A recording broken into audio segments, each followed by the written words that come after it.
I had a cancer diagnosis and I needed chemotherapy garments. And I think when you're really passionate about something that you're building, you don't want to stop. Yeah. So tell me about TONIC and the products. So unlike a sort of fashion brand, we consider ourselves to be a medical design house where we design to pathway rather than season. TONIC has a magic sauce in that people are just so pleased to have found us, so happy that we've cared to that level and made sure that every detail is considered. So if you're wearing something in hospital, you're washing your hands a lot. We make sure every cuff is above the wrist so you're not got wet, flappy cuffs. We make sure that there are access points that hit exactly the right part of the body for ports and lines. It's a real privilege to design for these problems. And Kelly and I have put enough summer dresses into the world to actually be able to create collections that have proper meaning and is also just a complete joy. And so we do deep dives into not only the medical requirements, but the kind of human requirement. Welcome to the 51%, the podcast where we cut through the noise and get back to basics when it comes to women's health. Through expert insights and powerful personal stories, we help you tune in to what really matters. Your body, your well-being, your life. No one-size-fits-all advice, just real conversations to help you understand your health on your own terms. But before we dive in, I have a quick favor to ask. Please hit subscribe and join the 51% community on our website. It's free and it helps us grow, reach more women and create events that really speak to the health and wealth challenges we all face. And finally, just so you know, everything shared on this podcast is for information only. It's not medical or financial advice, and always speak to a qualified expert for support. Sophie, welcome to the podcast. It is great to have you on. I'm really excited to have this conversation because we're talking about something amazing you're developing and have developed, and also about your journey as well. So could you please introduce yourself and talk a bit about your background and your journey from what you were doing to what you're doing now? That would be great. Thank you so much. Of course. Hi, my name's Sophie Kinross. I'm the founder of TONIC, which is a patient wear brand. My background is fashion. So I've grew up in the high street onto LK Bennett, M+EM, Hobbs. So I've always been a fashion person. Yeah. I'm married to a surgeon, so our household is a fashion medical mashup. And about 9 years ago, I had a shoulder surgery where I found that the slings that I was given and subsequently bought were all itchy, scratchy, made of plastic. They were going to outlive us all, never recycle. And they were impossible to dress to. They felt like they were doing more harm than good. So being a communicator, I complained wildly to everybody I could find and saw that there was definitely a gap in the patient journey, from the medical teams who are there to give you the best possible care, to getting you home, to then having to manage recovery.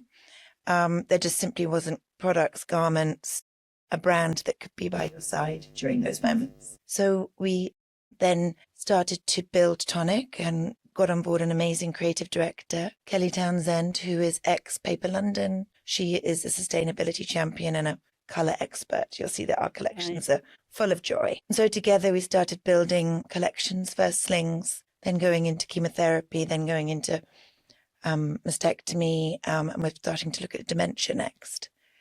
And then on the eve of launching the business, literally pressing go on the website, and we'd raised some money from friends and families, and we were bringing that money in. I was diagnosed with a Hodgkin's lymphoma, which is a blood cancer. And I'd mistakenly thought it was the menopause. I thought I was hot flushes and itchy and, unable to sleep. I just put that down to the menopause. Yeah. And it turns out it was a stage 2 cancer. So I was put straight into chemotherapy, and I was very lucky that the cancer I had was always going to be cured through chemotherapy. So unlike many people, I wasn't living with the uncertainty and fear, but it was a dramatic moment and a difficult time. And so we did launch the business throughout that chemotherapy journey. Wow. And I actually wore our chemotherapy tracksuits on the wards and hosted trunk shows at the same hospital. And I think what it gave me was a different kind of insight into patient pathways, medical journeys, and the impact it has on so much. And being able to rely on garments and a brand like ours to be there to support you is invaluable. And So we've been live for about a year and a bit now, and slowly growing our community and just having such wonderful customers share their journey with us and really open their hearts to us. We design alongside patients as well. Yeah. And we will hear the minutiae of how difficult it is to, get to an appointment, how difficult it is to keep things discreet and beautiful and easy to use and a sense of yourself. Yeah, yeah. And so we work very, very closely with patients and then clinicians and nurses to kind of stress test everything that we do. Yeah, that's amazing. Absolutely amazing. So there's a lot to unpack there. And I want to obviously talk about all of these different things you've mentioned. Firstly, you talked about you had a shoulder injury and you were wearing a very uncomfortable shoulder sling.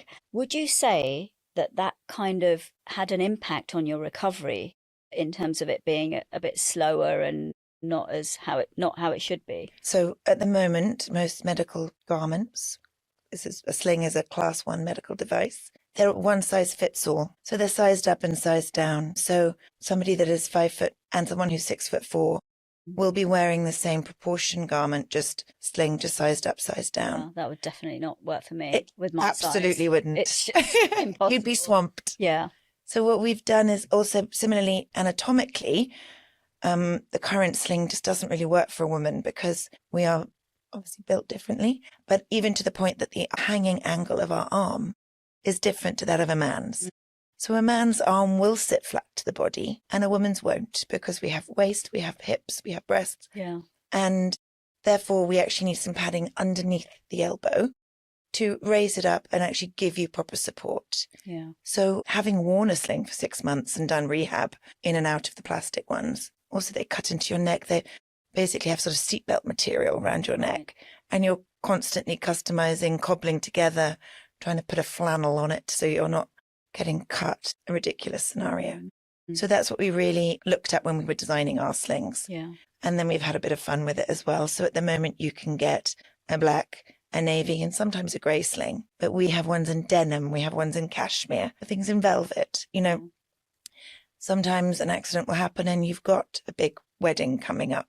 You've got work events that you need to go to. You are chairing a board meeting. Yeah. Life goes on. And actually to have the option of a garment that is different, which you currently just do not have, is important. And actually this week we've had a lady reach out saying she just couldn't find anything that she felt she could feel herself in. And then she found us. And it's just lovely to be able to help in those kind of ways. Absolutely.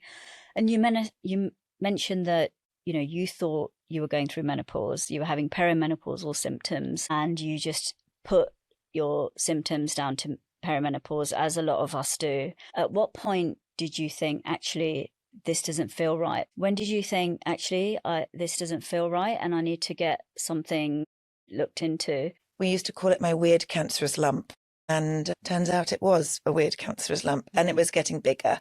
Yeah. So it was one of my lymph nodes. Right. And luckily it was in an area that, you could see, you could monitor. And also, I'm going to get this technically completely wrong, but higher up the body means it's less likely to have spread. So right. I was lucky in lots of ways. But I think it was that it was a combination of all of it. Yeah. And it just wasn't shifting. And I was trying all the menopause hacks of estrogen and etc. Yeah. And none of it worked. So although, female point of view, a lot of people did just say it is, and menopause is a bit blurry, and don't worry, just push on through. You'll feel better in 5 years' time. 5 years. Well, that's kind of what absolutely. they say. Yeah, yeah. And so actually now I've had that journey. I'm not the first person in my travels to have thought it was menopause and it actually be cancer. So now I always say. Yeah, absolutely. And that is what I've more and more I've learned as well. And when I see people, there's a lot of blurred lines with menopause symptoms and potentially it being something else, whatever that thing is. Yeah. You should not put anything down to just perimenopause. And if you feel like something's not right, you have to get it checked. But also as a woman, we cope a bit, don't we? We just carry on. Absolutely. My expectation was, well, I'll just live with it. But again, having a sort of physical symptom of it helped me then go get checked out. Yeah. absolutely. I'm assuming, when you were checked out, the process was fairly smooth, because I know when you're as soon as they know that it's a cancer, you're kind of fast tracked. That was the part that worried me most, was how quickly everything went. So you don't tend to know the result for a bit, but you're immediately put onto the pathway. And the NHS is amazing. We're an NHS family. We're, that's what we do. But I think the next day I got a text message, because the system is quite good, saying, welcome to the C pathway. It was just before Christmas. And I was like joking with, is this the pathway to Christmas? And it's like, no, it's the other C. And actually, when it is that, you are held, supported, seen quite quickly. And also, I found that my sort of worries and concerns about what life would be during chemo, how it would affect me and the family, I was also very much supported around that. Yeah. As well as the logistics of, this is the drug regime, this is what you need to do, this is what you should expect. There was a lot of support around, you probably feel okay for a bit, and then you will be really depleted. So give your body permission to recover. And And then you launched TONIC, which is amazing. How did you launch TONIC and continue to work on the business whilst you were going through your treatment and with cancer and I'm assuming there were lots of side effects and things, other things going on as well. So an amazing team, an amazing family, an amazing husband, wonderful children, sibling support, parents, everybody support pulled in. Yeah. And we did have there was a flash of, do we put things on pause? And it just never felt right. It always felt that actually the momentum behind the business should be maintained, and that actually, in a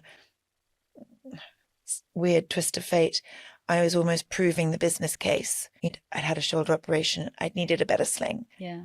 And then a period of time later, I had a cancer diagnosis and I needed chemotherapy garments. So, and I think when you're really passionate about something that you're building, you don't want to stop. And there were moments when my team had to take we're a very small team, take a lot of that weight. The family had to take some of that weight, but also you're on steroids. So, you can get quite a lot done. A friend who'd invested in the business said, well, if this is you with cancer, then I'd hate to see you without. So I think obviously everyone's journey is different. Everyone's circumstances are different. But for me, I derived creative energy and sort of sense of purpose to keep going during it. Yeah, absolutely. And, with your experience in fashion, and you were going through a lived experience as well. So with the two combined, it sounds like your eagerness to, succeed is also there as well. It's driven also from, as I said, just we call it the magic sauce. So TONIC has a magic sauce in that people are just so pleased to have found us, so happy that we've cared to that level and made sure that every detail is considered. So if you're wearing something in hospital, you're washing your hands a lot. We make sure every cuff is above the wrist, so you're not got wet, flappy cuffs. We make sure that there are access points that hit exactly the right part of the body for ports and lines. We look at how a zip opens if you've got low dexterity, how a pajama pops, and we completely obsess about the detail of the weight of a catheter bag when it's full versus empty, and how can you make that concealed but also structurally sound. It's a real privilege to design for these problems, and Kelly and I have put enough summer dresses into the world to actually be able to create collections that have proper meaning and is also just a complete joy. And I think that, you reach a point in your life and purpose becomes very important, and especially after doing a chemo journey, that's similarly quite key. Yeah, absolutely. So tell me about TONIC and the products and what you offer. And I know sustainability is also a big part of it as well, which is fantastic. Unlike a sort of fashion brand, we consider ourselves to be a medical design house. I love that.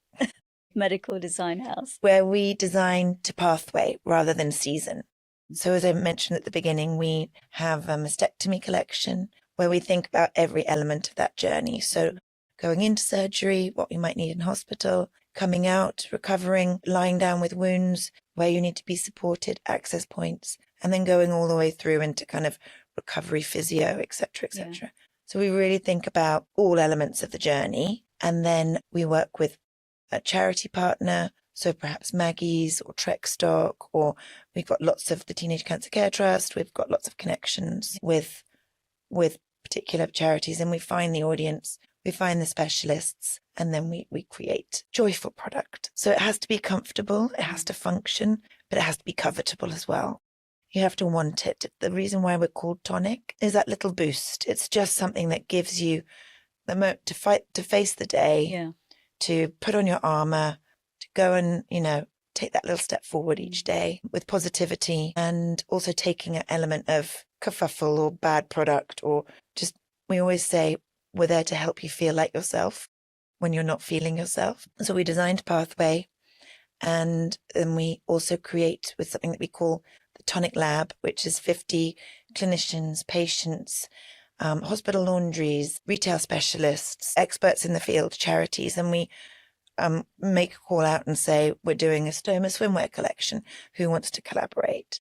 And then we work in partnership and really stress test. My VC, it's like, you spend too much time researching. I'm like, you cannot spend enough time researching. Yeah. And so we do deep dives into not only the medical requirements, but the kind of human requirements.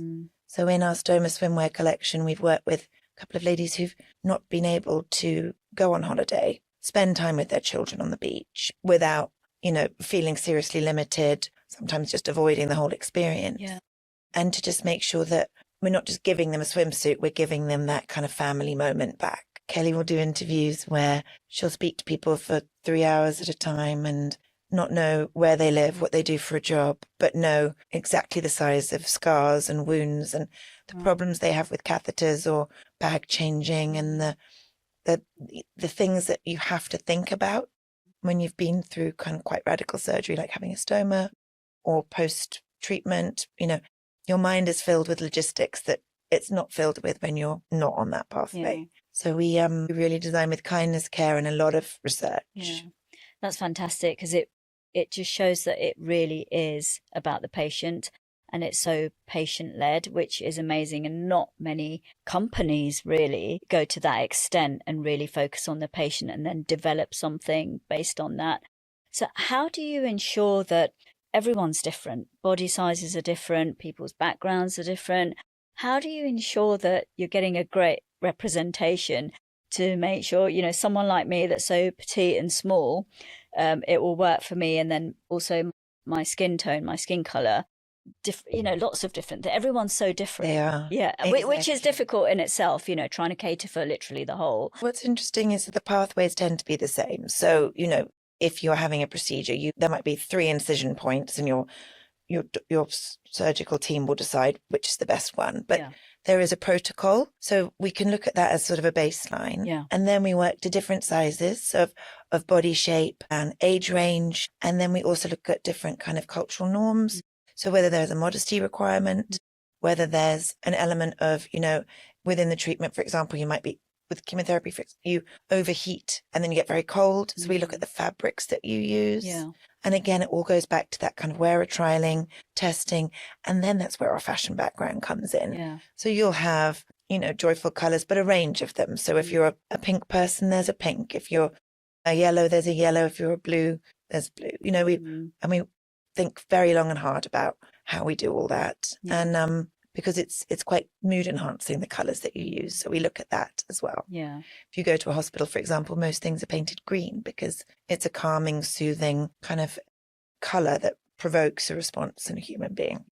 So we look at all of those kind of things as well. So in terms of the environment, I know we talked about this, right? And I think this is so fascinating, what we discussed. Currently, what's available on the NHS is pretty much not very sustainable. So can we talk about that and why your products are so important and why we need them in the NHS, really? We're very little and we're just starting out, but we've been amazingly supported actually by a couple of government bodies who are incubating us to fulfill that sustainability criteria. So as you said, the current patient wear, for very good reason, is lowest common denominator, one size fits all, pilot high, sell it cheap, which works to a level in terms of kind of NHS's model. However, it's not sustainable in terms of the socks, for example, are highly plastic and they will be either burnt or buried. And NHS England uses 1 million plastic hospital socks every month. And then those are either burnt or buried and they don't have a second life. There's nothing that you can reclaim from those, and they don't go home with the patients. They never have a second life outside of the hospital. So what we're looking at doing is, and so if you read the research, which we do, we love combining kind of proper academic research into the product. Yeah. So if you read the research, they say that actually the hospital socks that you've got are not the best solution. They don't have a heel in them, therefore they rotate on the foot, and they rotate at just the moment when you need them.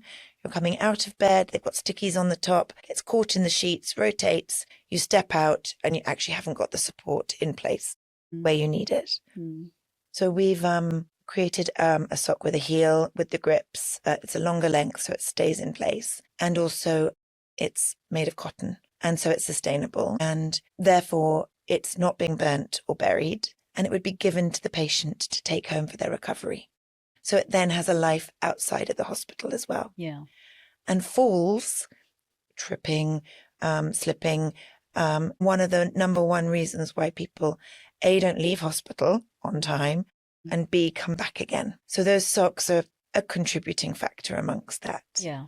So what we're hoping to do, and we're running pilots at the moment and working with the National Institute of Health Research to put together the business case to swap over. And actually we're working with a couple of NHS trusts at the moment and running trials there. And we also talked about the gowns. Yes. Right? That's another, I mean, when I've gone into hospital for an x-ray or something, and I even look at the dreaded gown and I think I'm going to be swamped by this, and then I have to think, right, which way do I put it on?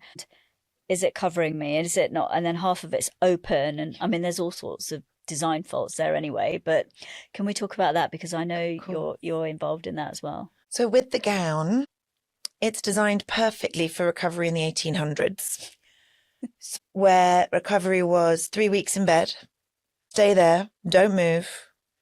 And it's excellent for bed baths and bedpans, but it's absolutely terrible for the actual recovery procedures and frameworks that we use now, which is called ERAS, which is Enhanced Recovery After Surgery, which means, and this is globally adopted, this isn't just the UK, and it's been in place for 20 years now. You want your patients to be up and about as quickly as possible after surgery because it aids recovery, and the best place to recover is at home. And so the gowns are counterintuitive to all of that. Number one, you might be receiving a diagnosis in a gown with your bottom hanging out. You're hardly processing the information at the best of times. It becomes a dignity issue. To solve that problem, they double gown, so they put one front and back. Yeah. That is twice as wasteful. The clinicians hate it because they can't get to you at all, can't get to the front or the back. And as you say, they're normally broken. We spoke to HCA, which is a very large healthcare provider here in the UK, and they said 10% of their gowns were broken. And so they wash and relaunder and bring back, travel, 10% stuff that never gets used. So hugely wasteful, again, made of plastics. So what we've done is looked at how to create a gown that is in line with the kind of dignity issues. We've created a couple of versions that we're road testing at the moment. One is a t-shirt version that you put on over your head, so that there are no ties, and it has a double panel, which means you can wear it front or back and you can be examined either side. So it's more flexible. Yeah. And also a version that has side openings that allow you to be examined at the kind of upper torso. Yeah. So it's a really interesting piece of work that people are crying out for, but it also requires a bit of systemic understanding in terms of it might not be that one gown works for everybody. And if we truly rate sustainability, patient experience, and the ability to be up and about quickly, things have to quite slightly structurally kind of rotate. Yeah. So I want to talk about money next. Okay. So how much do you think the NHS wastes in terms of money on not recycling the socks and the gowns and things going to waste but getting burnt, as opposed to would save money if they were able to recycle and the patient was able to take them home? So we estimate that on a 30-bed ward, it will cost an extra £1,000 a year, 134, to have a sock that doesn't get burnt, thrown away, rotate, and then goes home. And the cost of a fall to the NHS, I quote £2,600. The National Institute of Health Research think that that's too low, but I always like to be conservative. Yeah. So one fall costs them £2,600. Yeah. So actually, it's an economic case for doing it, as well as the sustainability. So that's where we're managing to unlock things, is because the procurement team see it, medical staff see it, the patient sees it, the sustainability lead sees it. Yeah. So we're just building the bridges between all of those interest groups and working with them to look at how that works within a hospital scenario. Yeah, I think, saving money in the NHS is a no-brainer. And if you're not recycling anything and you're just constantly buying new pairs of socks and gowns and whatever else, it's a no-brainer, really. Well, there's a big opportunity. Yeah. And the NHS is the first national healthcare system to sign up to a net zero target. So by 2030, there are legally binding targets that the NHS has to hit. So we're also hitting a good moment in time where it's gone from a nice to do to a must do. Yeah. And also the accrediting bodies that give the healthcare providers their category status, again, it's moved from nice to do to must have now.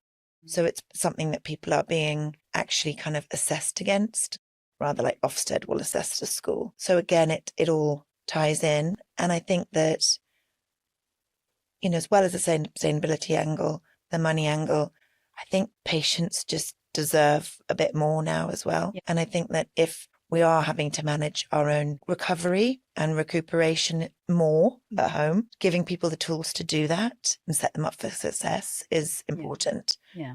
So there's supposed to be 1 million beds in the virtual wards by 2040. And a virtual ward is where you go home and you dial in your stats through a Zoom call. You do your own oximeter, you do your own, and you are then kind of managed remotely by a nursing team. I wasn't aware of this. How did I not know this? But it's one of, actually, I think it came out of it's been around for a little bit. Yeah. I think it was a Conservative push. But as ever, it takes a while backing the technology up. Imagine you have somebody that's feeling vulnerable and sore and, unable to climb out of bed, etc. And then they have to log on and have a conversation. Just giving them the garments that makes that kind of process of managing your own system in a bit, I think, is really important. So yes, that's one of the things as well. So how close are you to getting into the NHS, basically? Because let's face it, the majority will go through the NHS. Yeah. And I think it will be fantastic. And I think it's fantastic that you are looking to work with the NHS, and it's not a case of, here's our online presence and whoever wants to buy these garments can. You are actively looking to help everyone, really. And I think most people's first port of call is the NHS. Yeah. And so it should be, because it's wonderful. Yeah. We are, again, very young. We're just a year and a bit old, but we are being chosen by those associated with the NHS to be part of accelerator programs, catalysts. Yeah. And so the National Institute of Health Research, I was with them 2 weeks ago. We're in a 3-month program where they're taking innovators from the private sector along a sustainability angle and seeing how we can then be built into NHS procurement. Yeah, yeah. So it's about finding the right partners and like-minded people. We've been working with Imperial Health Innovation as well, and they've introduced us to networks across the southwest and southeast of England. Yeah. And I was on a call on Friday with a sustainability lead for the southeast of England saying, look, I really want to introduce you to our network because it's important work, and let's see how we can start to have the conversations. So it's exciting times. Got to push that boulder quite hard. Yeah, absolutely. With your garments, is it just for females at the moment, or is it? No, we have men as well. Men as well. Okay. Just look at how, again, men might stay in bed longer with a catheter in, because particularly men of a sort of certain age, they are embarrassed to walk around with it.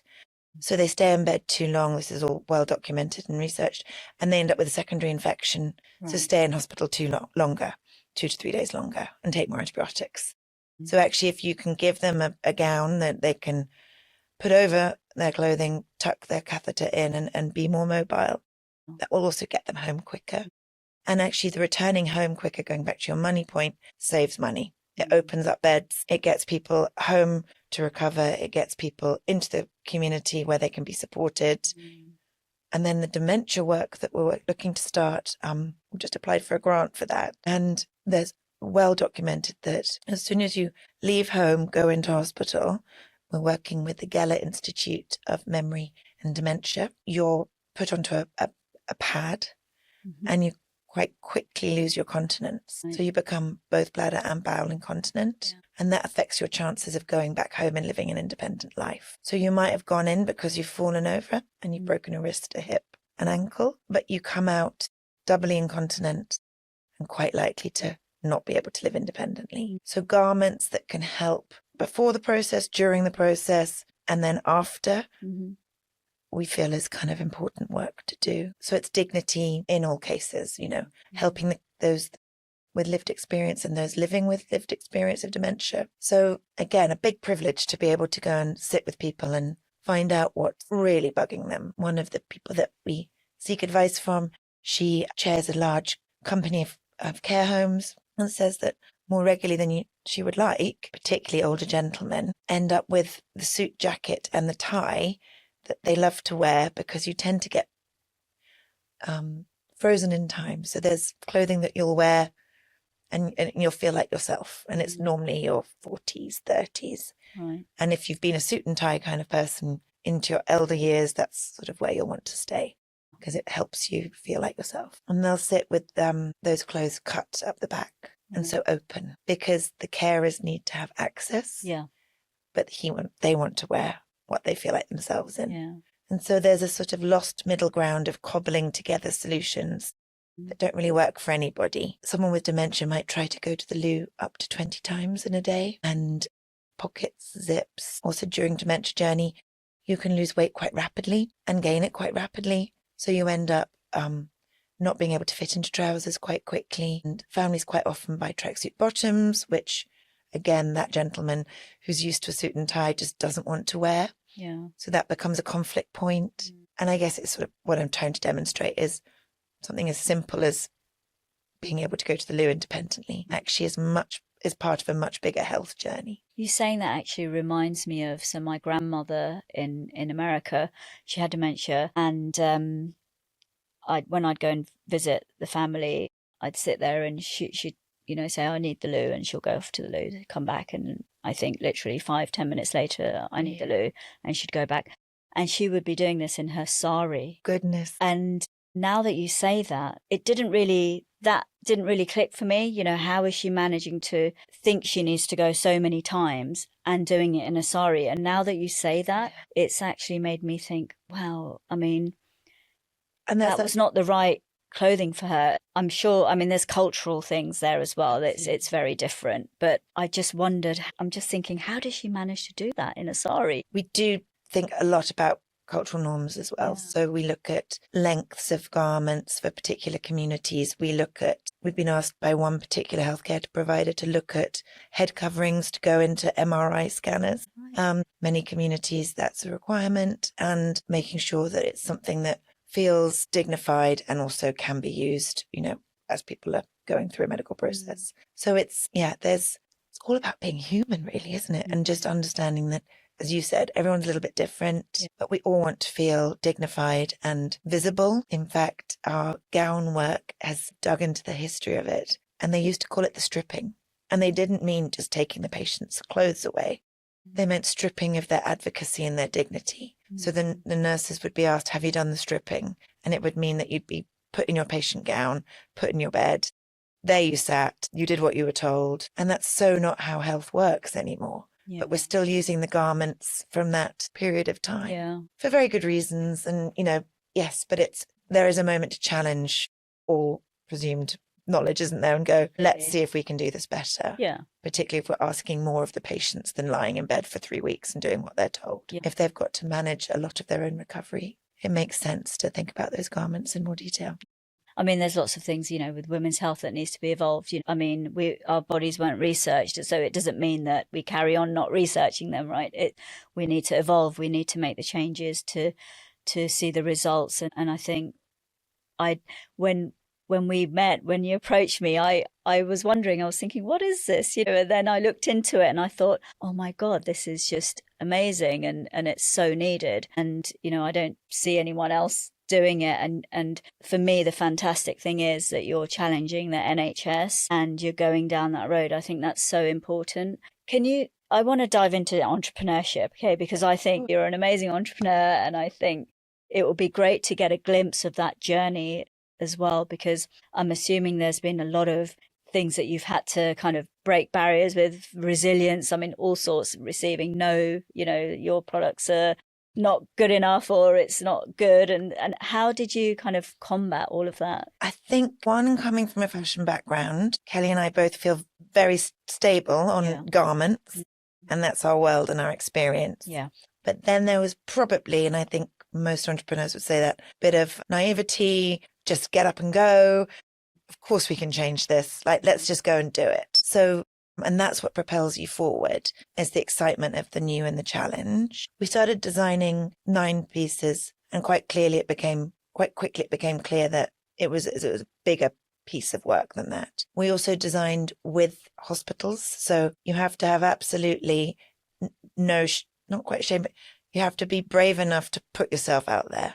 So we would go and have meetings with mood boards and just sketches with big hospital groups and go, we're thinking about doing this. Like, does that make sense to you? Yeah. And then as we created the garments, we pulled on fashion connections, factories that we know, people that we've worked with, you know, activating both our networks to create things. And also on that journey, those people were creating things that had never been done before. So when we were asking for cashmere slings and denim slings and velvet slings with detachable frills, you know, a lot of suppliers were like, you either have the medical or you have the fashion. And we were asking them to meet in the middle. When I say fashion, I really mean design, because it's about the design working. So that was one thing that we had to overcome. And then it was banging on doors. So we've met and spoken with most of the private healthcare providers in London, all of whom are like, this is really interesting, let's keep talking, or this is really interesting, we'd like to buy this is really interesting, we've got a project coming up. So we're moving forward on a lot of those. And then as we began to gather momentum and be seen in the press and start pilots. So again, with fashion design, you probably don't run a pilot, but we've run pilots with the likes of the London Clinic, the Harley Street Clinic, One Welbeck, and then we get data back, which again, if you're just a pure fashion brand, you don't get that kind of. Can you imagine if the high street was kind of that intimate in terms of getting pilot trials of their fashion line? That would be amazing. I guess it was dreaming that it could be done, finding the people that could do it, telling people you'd done it. And again, it's interesting, we've not had no's. We've had, I need to understand more. Oh goodness, that's great. I love the socks, but I don't understand or need this part of it. And then also looking at how you build that offering for the hospitals. So at the moment, we replace things in the stockroom. We also do something called bedside shopping, where you have a brochure by the bedside. Then patient buys the recovery item they need, gets delivered to the ward. We fulfill the order. The hospital doesn't have to do any retailing, but they're making sure that the patient experience is significantly better. And then we have direct to consumer. So dreaming it up, getting it done, taking it to people, and then funding it. That's the next challenge. We're out raising at the moment, but it's speaking to a lot of people and telling our story. Again, the magic sauce kicks in, because everybody knows somebody that's either unwell at the moment or had a difficult journey, or you've just referenced your grandmother, who you think, gosh, you know, if I could have helped, that would have been really great. So it's got its own natural energy to it, which we've found that both investors, customers, and storytellers are interested in. So it's great. And I think the entrepreneur journey is one of resilience, as is chemo. So I kind of learned a few things there. Learning to pivot if you need to, taking what you think might have been something didn't work very well, but actually switching it on its head and going, do you know what? That's what we need to do. And I think just optimism, passion, loving what you do. I'd always been a company man. So I'd always worked for founders and never been the founder. So I understand the founder psyche, and then had to sort of develop my own take on that. Yeah.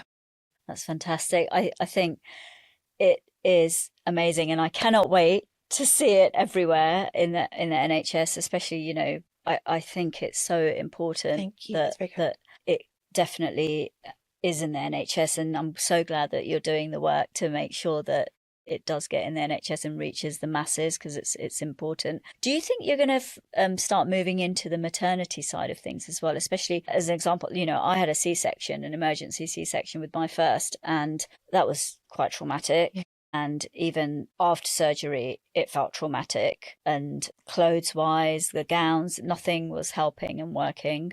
We definitely want to. So we've dipped our toe in, and we work with a maternity partner, and we're their sort of surgical solution. Yeah. But we're beginning to work a bit more on that in terms of when we have our collection pipeline. So dementia is next. And then we feel that maternity is one, because actually the prevalence of emergency C-sections is going up. Yeah. It's another great thing about working in the health arena is that you can predict which procedures are on the rise. You can also look at it globally and look at the trends. So yes, and I think that with our partner that we're working with currently, a lot of people use our hospital grip socks in labour and also during recovery after a surgical intervention. And then there's all the episiotomies and the, you know, the sort of undercarriage work, for want of a better phrase. You know, if a natural birth is a joy if it happens, but it doesn't happen for everybody. I had 2 planned C-sections, and carrying the baby is hard, moving from side to side, which is kind of required. So all of those things, yeah, exactly. Another pathway to explore. You must know so many stats and know so much research in healthcare. Where do you think the need is the most at the moment in terms of, you know, the clothing? Well, 1 in 3 of us will have a dementia diagnosis. It's 1 in 4 currently, but it's rising. And 1 in 2 of us will have a cancer diagnosis. Yeah.